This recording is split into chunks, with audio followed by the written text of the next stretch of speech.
여리고 성을 이렇게 조사를 해보면요, 외벽하고 내벽이 있습니다. 그게 무슨 말일까요? 성벽이 이중으로 설치가 되어 있다는 거죠. 그런데 이 내벽과 외벽 사이에는 4m 정도의 공간이 있습니다. 무슨 말입니까? 외벽에서 적들이 접근해 오면 외벽과 내벽 사이의 공간에서 화살을 막 쏘다가 만약에 적들이 외벽을 타고 넘어오더라도 내벽, 그러니까 저 더 이중 안쪽에서 다시 화살을 날리면은 상대방이 속수무책으로 죽을 수밖에 없는 것입니다. 왜냐하면은 외벽에서는 공성병기를 데려와가지고 벽을 부수고 문을 열면 이게 성문이 열려버리지만, 내벽이 있다는 것은 뭔가 공성병기가 있다 하더라도 공성병기가 외벽을 타고 넘을 수는 없기 때문입니다. 그러니까 벽이 이중으로 있다는 것은 엄청나게 강력한 거예요. 그런데 제가 이 연구를 해보니까 여리고 성의 높이가 9m라고 합니다. 우리가 성벽이라고 하니까 에게 9m? 야, 사다리로 타고 넘어버려. 뭐 이렇지만 제가 이 교회에 보안 카메라를 설치한 적이 있거든요. 제가 웬만하면 CCTV 안 달려고 했는데, 아니 누가 교회 주변에 자꾸 개똥을 버리고 가는 게 아니겠습니까? 그래서 이건 아닌 것 같다 그러면서 제가 보안 카메라를 설치한 적이 있어요. 그러니까 한 2m 정도 올라갔거든요. 제가 무서워서 안 해보고 잡아달라고 했습니다. 그러니까 2m 정도만 돼도, 사람이 2m에서만 딱 떨어져도 크게 다치는데 성벽이 9m라고 하는 것은 생각보다 많이 높은 거예요.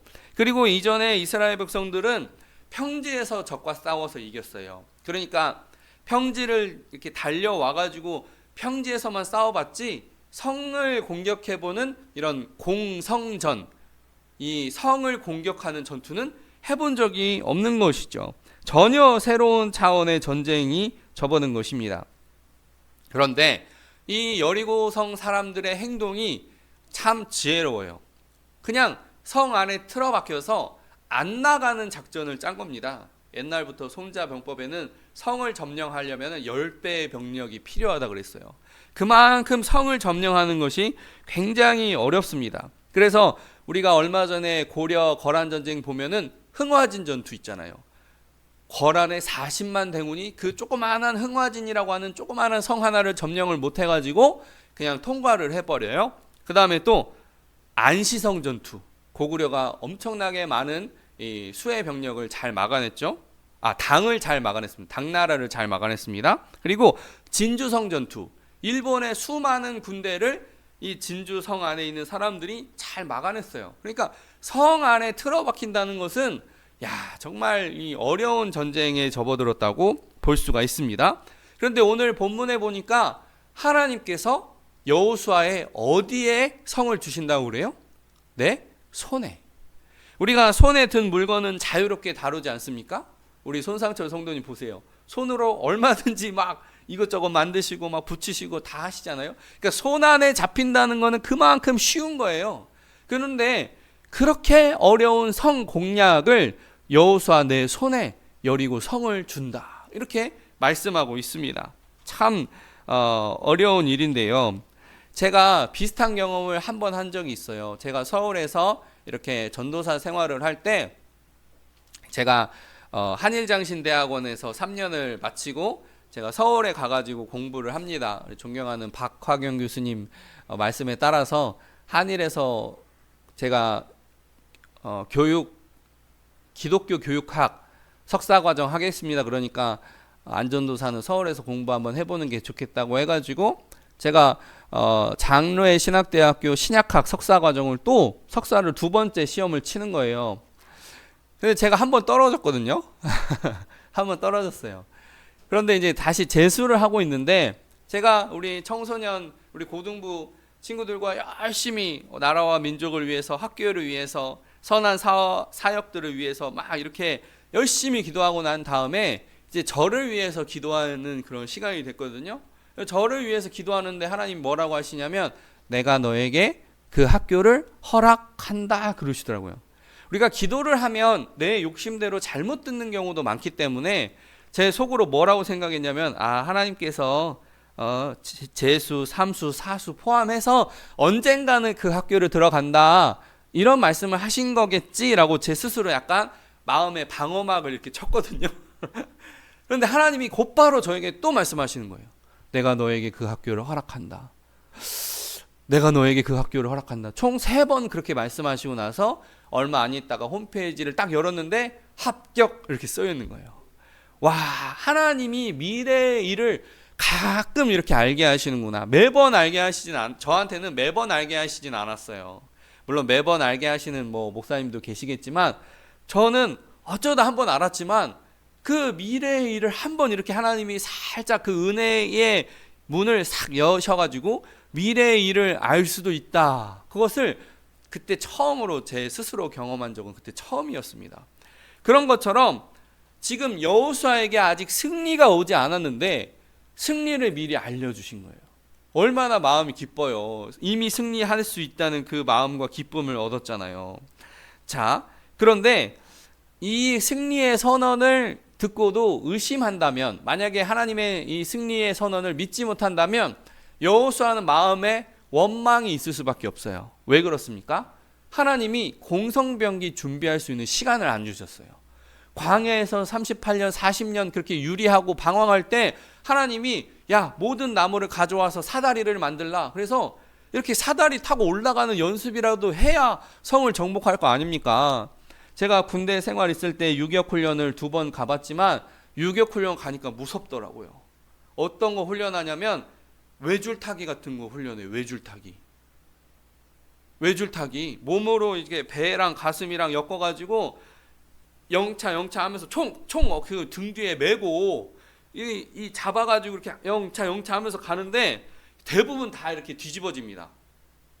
외줄타기를 하면은 외줄을 아래다 두고 내 몸을 위에다 놓고 하나 둘 잡아서 끌었는데 대부분 다 뒤집어져요. 균형을 못 맞춰요. 그러면 오직 팔 힘과 다리 힘으로 막 이렇게 가는 거예요. 제가 통과를 했습니다. 외줄타기. 그 다음에 2줄타기. 발에 줄 하나가 있고 손에 줄 하나가 있어가지고 이거 하는데, 저 하기 직전에 한 3번째 앞에서 조금 뚱뚱하신 분이 그 2줄타기 하다가 떨어져 버렸어요. 근데 이제 다행히 이제 안전장치 하고 있었으니까 그물 안에 떨어졌는데 취소해 버렸어요. 2줄타기. 그 다음에 3줄타기. 이렇게 오른쪽 왼쪽 밀면서 외줄을 타는 거예요. 이렇게. 그 다음에 레펠 훈련. 높은 곳에서 허리에 메고 휙 떨어지는 훈련. 그런 거 다 하거든요. 그럼 무섭습니다, 사실. 여러분 한번 해본다고 생각해 보세요. 그 군대에 할 수 있다 막 정신교육하고 막 할 수 있다 막 계속 그런 정신교육하고 들어가는 거예요. 그러니까 그 공포를 뚫고 그걸 하는데, 여러분 공성전, 지금 성을 점령하려면 사다리 당연히 만들어야 될 거 아니에요 지금.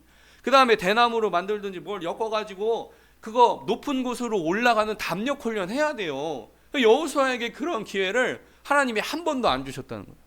아니, 상식적으로 생각해보세요. 성을 점령하려면 최소한 사다리라도 있어야 되는데 사다리도 만들지 못하게 하셨다는 거예요.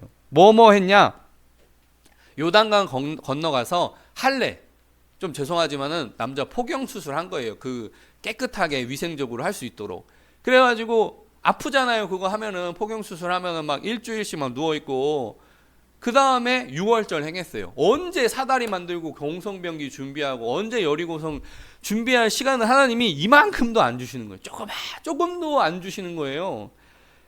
자, 그리고 나서 여호와의 손바닥 안에 여리고성이 있게 해주시겠다라고 말씀하고 있습니다. 이어지는 본문 3에서 6절.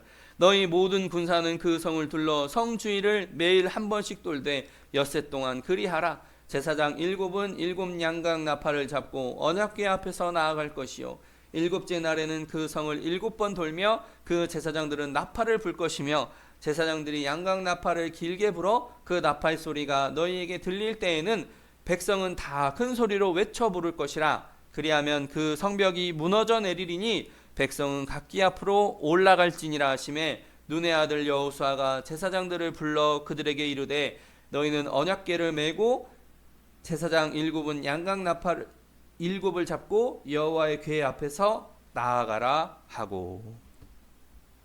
그러니까 어떻게 보면 이 말씀들은 다 하나같이 참 전쟁 준비랑은 거리가 너무너무나 멀어요. 전쟁은 보통 보급의 문제죠. 식량의 문제. 여러분 혹시 전쟁에 나가서 내 목숨이 오늘 내일 할 수도 있는데 밥하고 반찬이 된장국하고 보리밥 나왔어요. 그러면 기분이 어떻겠습니까? 지금 내 생명이 오늘 내일 하는 전쟁터에 나갔는데 밥하고 반찬이 된장국에다가 보리밥 나왔어요. 그러면 병사들은 100% 불평합니다. 왜? 내가 지금 오늘 살지 내일 살지 알 수가 없는데 반찬이 이게 뭐야? 불평하게 되어 있어요. 먹는 거 지극정성으로 준비해야 됩니다. 그리고 두 번째, 좋은 무기가 있어야 돼요. 창이든지 칼이든지 화살이든지, 또 공성병기에는 성을 이렇게 퉁퉁 부수는 충차도 필요하고, 정란 위에 올라가서 화살을 막 쏘는 그런 기구도 필요하고, 또 성문이 안 열리면 성벽이라도 부수는 이런 병력거가 필요해요. 온갖 게 다 필요해요. 그리고 이러한 무기들이 굉장히 비싸요. 그러니까 이러한 무기들이 낭비되지 않도록 정확하게 조준해서 쏴야 된단 말이에요. 이런 무기들을 잘 다룰 수 있는 숙련도 있는 군인들이 다 필요해요. 이것 말고도 장군의 리더십, 날씨의 영향, 지형, 지물, 전쟁하는 시간 등등 모든 것을 총동원해야 돼요. 그러니까 하나님이 만약에 이렇게 본문처럼 야 나팔을 불어라 이게 병법책에, 손자병법책에 나팔을 불어라 이렇게 써있으면 다 코웃음 치고 손자병법서 다 던져버리죠. 그런데 하나님은 이렇게 하고 있단 말이에요. 그리고 성을 하루에 한 바퀴씩 돌아라.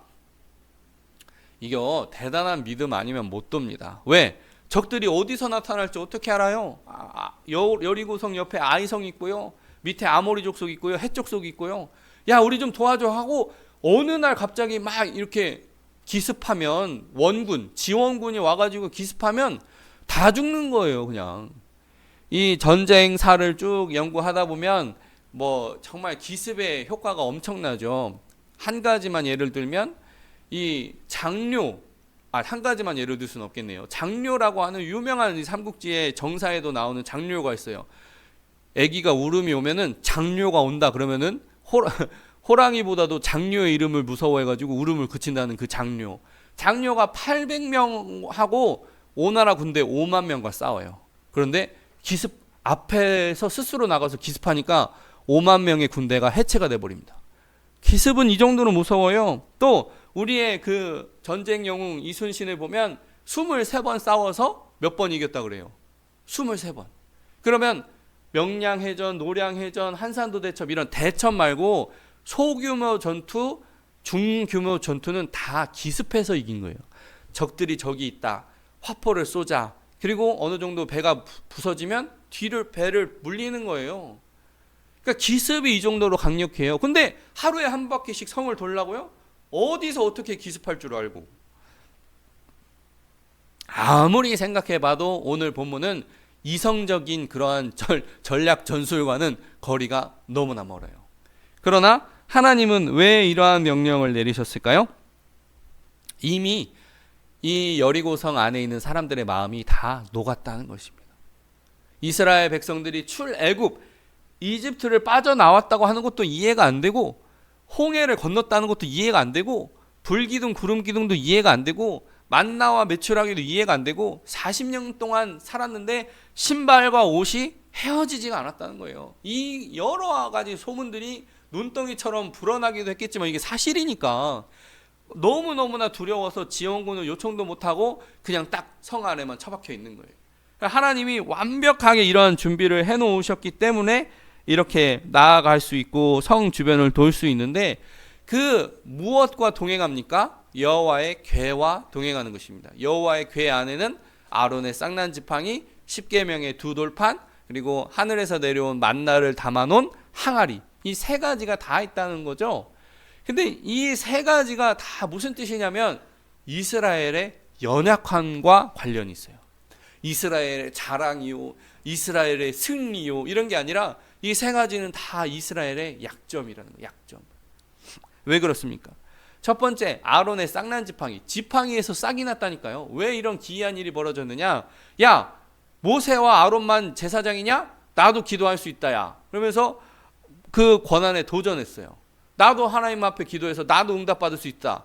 그러니까 왜 너희 모세와 아론만 지시하느냐? 그 불만해가지고 덤벼든 사람들이 있었단 말이에요. 하나님께서 그 대표자들을 모아라. 아론 그 모아라. 그다음 너희들 개개인의 지팡이를 어느 한 곳에 담아 놓아라. 그 중에 싹난 지팡이의 그 사람이 지도자다. 그러니까 아론의 지팡이에만 싹이 난 거예요. 또 십계명의 두 돌판. 십계명을 모세와 여호수아가 받아왔어요. 막 춤추면서 놀아요. 이게 무슨 소리냐? 했더니 이 황금 송아지 만들어서 이 황금 송아지가 하나님이다 그러면서 춤추면서 놀고 있는 거예요. 모세가 의분을 내 가지고 그 십계명의 돌판을 깨트리고 두 번째 다시 올라가서 십계명의 돌판을 받아왔습니다. 그리고 만나가 담긴 항아리. 야, 하늘에서 양식이 내려온다. 그 과자 같기도 하고 꿀 같기도 하대요. 그래서 저는 꿀꽈배기라고 생각해요. 꿀꽈배기 아세요, 손상태 성도님? 네, 꿀꽈배기 맛있잖아요, 그죠? 옛날 과자. 그러니까 과자 같기도 하고 꿀 같기도 하대요. 그럼 꿀꽈배기지 뭐. 그러니까 어쨌든 그런 만나를 먹다가 계속 먹으니까 너무 질려가지고 우리가 이 박한 식물을 싫어한다 이러면서 불평했다라는 거예요.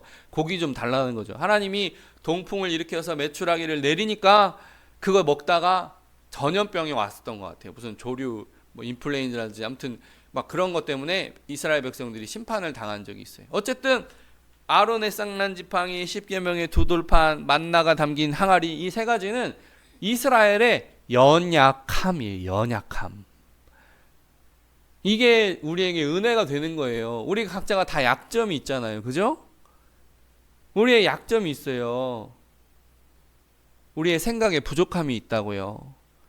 그 생각의 부족함, 성급함, 오해 이런 것들에도 불구하고 하나님은 여전히 이스라엘 백성을 사랑하신다는 거예요. 너희의 잘못에도 불구하고 내가 너희를 여전히 사랑한다라는 그 은혜의 표시가 그 법궤 안에 담겨 있는 겁니다. 자, 이어지는 본문 7에서 9절. 또 백성에게 이르시되 나아가서 그 성을 돌되 무장한 자들이 여호와의 궤 앞에서 나아갈지니라 아니라 여호수아가 백성에게 이르기를 마침에 제사장 7은 양각 나팔 7을 잡고 여호와 앞에서 나아가며 나팔을 불고 여호와의 언약궤는 그 뒤를 따르며 그 무장한 자들은 나팔 부는 제사장들 앞에서 행진하며 후군은 궤 뒤를 따르고 제사장들은 나팔을 불며 행진하더라. 이 모습을 보면은요, 사실은 전쟁이라기보다는 승리 퍼레이드에 가깝습니다. 퍼레이드. 혹시 퍼레이드 아세요? 저도 몰라요, 사실은 잘. 에버랜드나 디즈니랜드에 가면은 퍼레이드를 해요. 퍼레이드.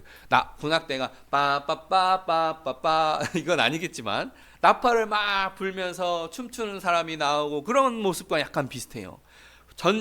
선봉군이 있어요. 앞에 조금 이렇게 준비할 수 있는 장애물을 치울 수 있는 그러한 선봉 군단이 앞서고 그 다음에 양각 나팔, 그러니까 나팔 부는 사람 7명, 제사장 7명이 있고 궤가 있고 그 뒤에 후진이 있어요. 후군이 있어요.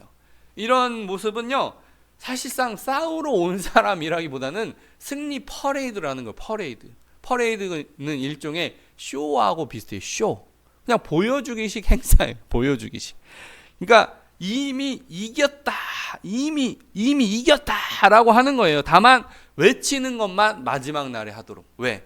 하나님이 여리고성에 곧 지진을 보내서 그 여리고성을 스스로 무너뜨리게 할 건데 그 타이밍을 정확히 맞추는 것, 소리 지르는 타이밍, 그것까지 하나님이 다 계산하고 있다는 거예요. 자, 원래 여리고성은 지진이 많았어. 지진이 많았으니까 이스라엘 백성들이 그렇게 무기가 없어도 성공했지. 그게 아니라 그러면 그 지진이 하필 7째 날 7번 돌고 나서 소리 지를 때 지진이 난 건 뭐예요? 그게 하나님의 역사인 줄로 믿습니다. 그냥 지진이 나니까 여리고성이 망한 거야. 그거 그냥 지진이 나는 성 쳐들어가면 당연히 이기는 거지. 그거는요, 안 믿는 사람들의 시선이에요. 그러나 믿는 사람의 시선은 6번을 돈 다음에 6일이 지나서 7째 날에 7번 돌고 소리 지를 때 지진이 났다. 그건 완전한 하나님의 역사입니다. 완전한 하나님의 역사. 그걸 누가 알겠어요? 그 지진이 나는 거를. 자, 그래서 우리가 이제 믿음이 필요한데요. 믿음은 바라는 것들의 실상이요, 보이지 않는 것들의 증거니 선진들이 이로써 증거를 얻었느니라. 내가 믿음이 없으면 내 부모에게 행하신 하나님의 역사를 보고 내가 만약에 하나님을 믿은 지 오래되었다면 과거에 하나님이 나를 어떻게 도와주셨는지를 헤아려 봐야 됩니다. 그래서 뭐 믿음의 역사는 많죠. 100년 동안 배를 만들었던 노아, 또 믿음으로 이삭을 바치려 했던 아브라함, 또 모세, 또 여호수아. 그렇다면 오늘 말씀을 듣고 있는 여러분에게 하나님은 어떠한 일을 행하실까? 그것을 기대하십시오. 믿으십시오. 그러한 믿음의 눈이 열려야 돼요.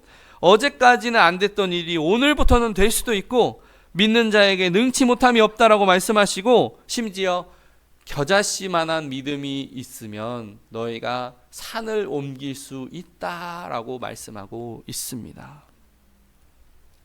제가 이렇게 보시면 아시겠지만 카메라도 있고 뭐 옆에 PC도 있고 이런 것들 하면서 방송에 대한 준비를 할 때 대략 한 200만 원 정도 들었어요. 홈페이지 제작까지 해서. 저한테 200만 원이요, 어마어마하게 큰 돈입니다. 어마어마하게 큰 돈이에요. 그렇지만 하나님께서 채워주셨으니까 이렇게 해도 돼라고 마음을 먹었어요. 제가 전도 물건을 걸 때 일주일에 한 번 걸으려고 했어요. 한 달에 4-5번만 걸으려고 했으니까. 그렇지만 에라 모르겠다 하고 또 걸고 이렇게 했거든요. 그러니까 20분 후에 전화가 와서 어느 교회 말씀 좀 전해주세요 목사님. 그리고 그렇게 또 사례비 받아가지고 또 섬기고, 또 갑자기 어디선가 전화가 와서 제가 1년간 섬기겠습니다. 제가 2년간 섬기겠습니다. 그런 전화들이 오고, 그래가지고 이 교회가 이렇게 이만큼 올 수 있었던 거예요. 그러니까 내가 이 200만 원이라는 거금을 들여서 홈페이지를 만들고 카메라를 사고 뭐 여러 가지 것들을 하지만은 200만 원을 쓰면서도 하나님 또 채워주시겠지. 하나님, 그런 믿음으로 행하는 겁니다. 믿음으로. 그랬더니 물론 이제 이 계단으로 직접 올라오시진 않았지만 일주일에 200분 정도가 저희 교회 홈페이지를 왔다 갔다 하세요. 주보 소식란도 열어보시고 또 말씀도 열어보기도 하고 겨자씨도 열어보기도 하고.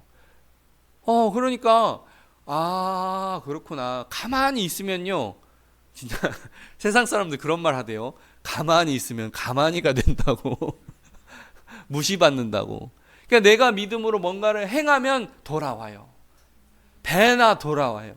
그걸 내가 믿고 하는 겁니다. 그거를 믿고 내가 이렇게 계산했을 때 이게 손해보는 것 같고 막 그러는 게 아니라 더 줄 때 은혜가 나타나는 거예요. 더 줄 때.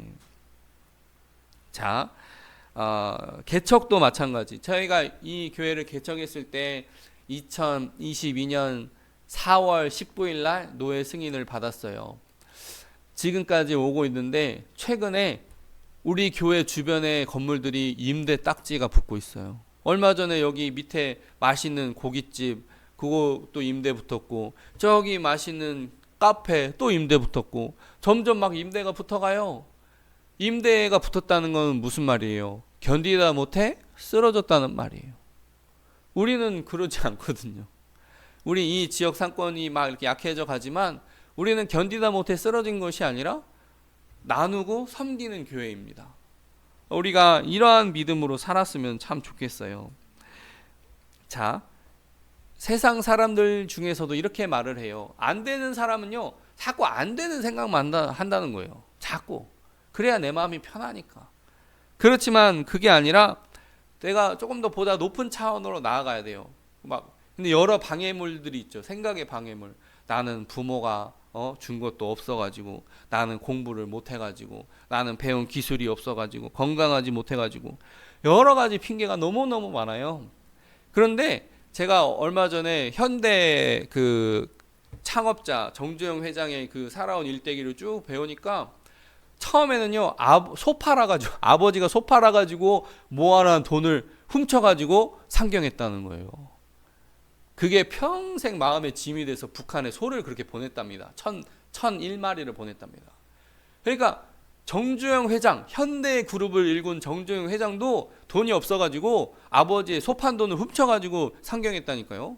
그래가지고 쌀집에 가보니까 쌀이 잡고기랑 쌀이랑 막 뒤엉켜 있다는 거. 주인집 가게 부부가 조금 이렇게 좀 정리를 대충 해놨대요. 근데 정주영 씨가 딱 가가지고 이렇게 해가지고 가게가 안 된다. 딱 해가지고 쌀은 쌀대로, 콩은 콩대로, 조는 조대로 딱 정리를 해놓고 팔기 시작하는데 인사도 살갑게 하고 하니까 자꾸 그 쌀집이 잘 되는 거예요. 거기서 나온 수익의 대부분은 이제 또 이제 정주영 씨가 물려받죠. 왜냐하면 아들은 이상한 망나는 짓을 하니까 정주영 씨가 그 쌀집을 운영하게 되는 겁니다. 그리고 나서 자동차 수리업도 해보고 건설도 해보고 나중에는 해외 건설도 따게 되고 그러면서 제일 유명한 말 있잖아요. 해봤어? 이거 회장님 이거 안 됩니다. 이거 안 되면 이래서 안 되고 저래서 안 되고 이래서 안 되고 저래서 안 되고 해봤냐고 말이야. 나중에는 이 그 물과 바다를 메우는 그런 건설 사업을 할 때는 막 배를 대가지고 물길을 막아가지고 막 건설을 하고 하면 된다. 아니 세상 사람들도 하면 된다고 하는데 믿는 우리 하나님을 믿는 우리가 왜 안 된다는 생각에 사로잡혀야 되겠습니까? 갑자기 생각나는데 우리 아내가 운전 처음 하는 날에 아유 무서워서 난 못하겠어.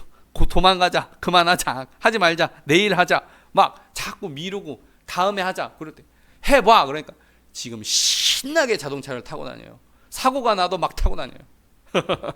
이런 것처럼 신앙이 있는 사람은 더 많은 확장을 가지고 내가 더 좋은 일을 할 수 있다는 그런 마음을 얻으셔야 됩니다. 저와 여러분이 다 그런 마음이시기를 예수님의 이름으로 축복합니다. 이어지는 본문 10에서 11절 여호수아가 백성에게 명령하여 이르되 너희는 외치지 말며 너희 음성을 들리게 하지 말며 너희 입에서 아무 말도 내지 말라. 그리하다가 내가 너희에게 명령하여 외치라 하는 날에 외칠지니라 하고 여호와의 괴가 그 성을 한 번 돌게 하고 그들이 진영으로 들어와서 진영에서 자니라. 저는 이런 말씀을 보면서 제일 은혜가 되는 것이 진영에서 자니라. 진영에서 잔다. 이게 무슨 말이에요? 원래 잠이 안 와야 돼요, 여러분. 아까도 말씀드렸잖아요. 기습 받으면 전멸하는 겁니다. 하룻밤에. 800명이 500명을 5만 명을 기습해서 이긴다니까요. 그러니까 적이 어디서 올 줄 알고 자요. 잠을 못 자고 계속 뜬 눈으로 밤을 새야지. 아니 군인 정신으로 말이야 밤을 새야지. 그런데 본문에는 분명히 여호수아와 백성들이 잠을 잤다고 돼 있어요. 이게 뭐예요? 하나님이 주시는 평안이 있다는 거예요. 잠을 잔다는 것은 어떠한 의미냐? 시편 127편에 여호와께서 그 사랑하는 자에게 무엇을 주시는도다? 잠을 주시는도다. 제가 잠에 대해서 공부를 해보니까 우리가 잠을 잘 때 몸에서 세 가지가 없어진대요. 세 가지가. 첫 번째 아밀로이드 베타. 이게 잠을 잘 때 없어진대요. 이게 뭐냐면 아밀로이드 베타는 치매, 알츠하이머를 일으키는 그 호르몬입니다. 여러분 잠 많이 자시기를 주님의 이름으로 축복합니다. 잠 많이 못 자면 치매 걸려요. 두 번째 타우 단백질입니다. 타우 단백질. 이거는요 신경성 질환이에요. 마음의 병을 일으키는 질환입니다. 그러니까 일본의 그 나쁜 사람들이 한국 사람들을 어떻게 고문하는 거예요? 잠 못 자게 미쳐버리게 하는 거예요. 잠 많이 주무시기를 주님의 이름으로 축복합니다. 그 다음에 코르티솔을 줄여줘요. 이거는요 스트레스 호르몬을 줄여주는 거예요. 야, 하나님이 사랑하시는 자에게 잠을 주시는구나. 이거는요 걱정 근심 없이 잔다는 거예요. 얼마나 좋아요. 그런데 쉽지 않은 게 있어요. 왜? 현대인들은 다 이런 LED 등 이런 전자파, 핸드폰, PC 이거 익숙하기 때문에 밤에도 잠을 안 자요. 우리가 이거 밤에는 이것들을 멀리하고 잠을 자야 돼요. 왜? 하나님이 해를 만드시고 달을 만드셨어요. 잠자라고 유익을 주시기 위해서 우리에게 주셨단 말이에요. 그래서 우리가 이 현대 사회를 살아가면서 잠을 일찍 자기가 어려운데 그래서 우리는 뭘 해야 되냐면 엿새 동안 힘써 일하라. 이 말씀에 순종해야 돼요. 내가 피곤하고 힘들면 자게 돼 있어요. 그러니까 자꾸 육체 노동하고 육체 노동이 없어도 일부러 설거지라도 하고 빨래라도 개고 자꾸 몸을 써야 돼요. 내가 배부르다고 한 1시간 쉬어버리자. 그게 아니라 내가 밥 먹었으니까 공원 가서 1시간 좀 걷자. 이렇게 운동이라도 하고 해야 그래야 졸려서 잠이 오는 거예요. 그러니까 야, 옛날에 농사 짓는 사람들은 불쌍하다. 그게 아니라 하나님이 잠을 주시는 거예요. 잠을. 여러분도 꼭 농사가 아니더라도 열심히 일하시고 열심히 집안일 하셔서 잠을 푹 주무시기를 주님의 이름으로 축복합니다. 기도하겠습니다.